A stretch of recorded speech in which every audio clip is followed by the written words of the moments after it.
Hello, good morning, Saint Joseph. Ngayon ay ipapakita ko lang yung kung paano gumawa ng conduct grade sa system. So, wala nang mag-encode ng conduct grade sa Excel dito na sa system. So, paano kagawa? Click nyo na yung conduct. Click conduct. Ito yung lalabas. So, kung mayroon na kayong nagawa, siselect nyo lang grading, halimbawa ganyan. Then, click open. Pero, kung gagawa kayo ng bago, create new conduct. Okay? Select level, grade 10, Bonaventure, and Strand, grading, second grading, then anong subject. So, siguro naman alam naman lang lahat.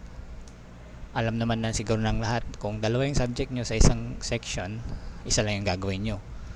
So, create. So, conduct successfully created. So, pwede natin i-open dito or pwede natin pumunta dun sa conduct para i-open. Pero i-open na natin para makita yung dashboard ng conduct. So, pag-click ng open conduct, ito yung lalabas na. So, automatic sa community, excellence, innovation, service, care for common home, meron na siyang 5 points kasi ang automatic na points natin is 1, 1, 1, 1, 1, 1. So, sa kada question meron na siyang 5 points. So, kaya 5 yung nakalagay dyan na automatic. Wala naman tayo ibibigay na 0. Kasi ang scores lang natin na ibibigay is 1, 2, 3, 4. So, 1, 2, 3, 4 lang. So, paano mag-scores? So, pag start ng system, automatic yung cursor nandito na agad sa number 1 sa community. So, ilalagay nyo lang yung score nya. So, 1, 2, 3, 4. So, kung mag-press kayo ng K, hindi siya lalabas. So, ang tatanggapin lang ng system is 1, 2, 3, 4. Kung press nyo ng 4, 4 ibibigay niya. Press nyo ng 3, 3 ibibigay niya. 2, 1. So, ganyan. Balik-balik lang yan. Okay? So, ang gagawin nyo lang pag mag-grades kayo is i-enter nyo lang yung score. Then, press enter. Show collaboration. Anong score niya? 3. Poster synodality 4.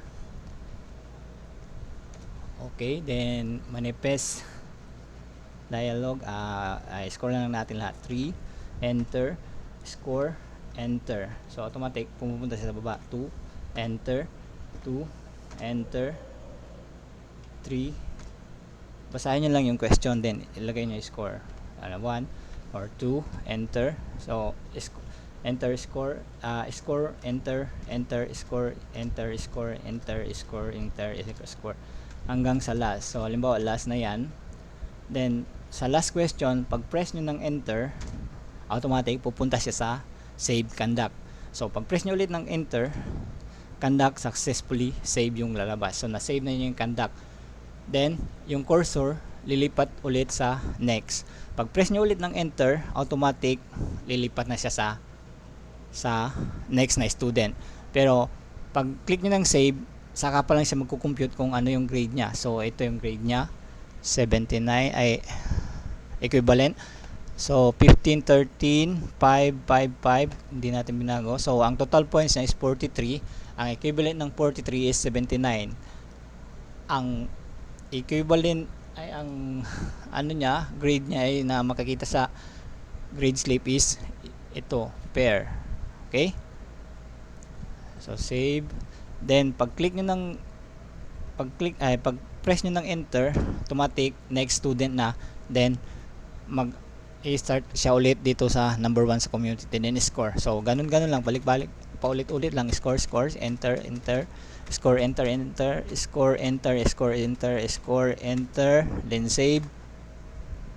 75 pair, then enter para next student. Ganun lang.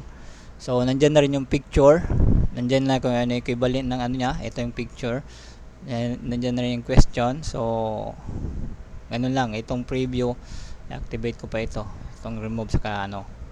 So yung na-activate na dito is paano gawin yung conduct. So wala nang gagawa doon sa online na Excel. So yun lang po. Maraming salamat. God bless.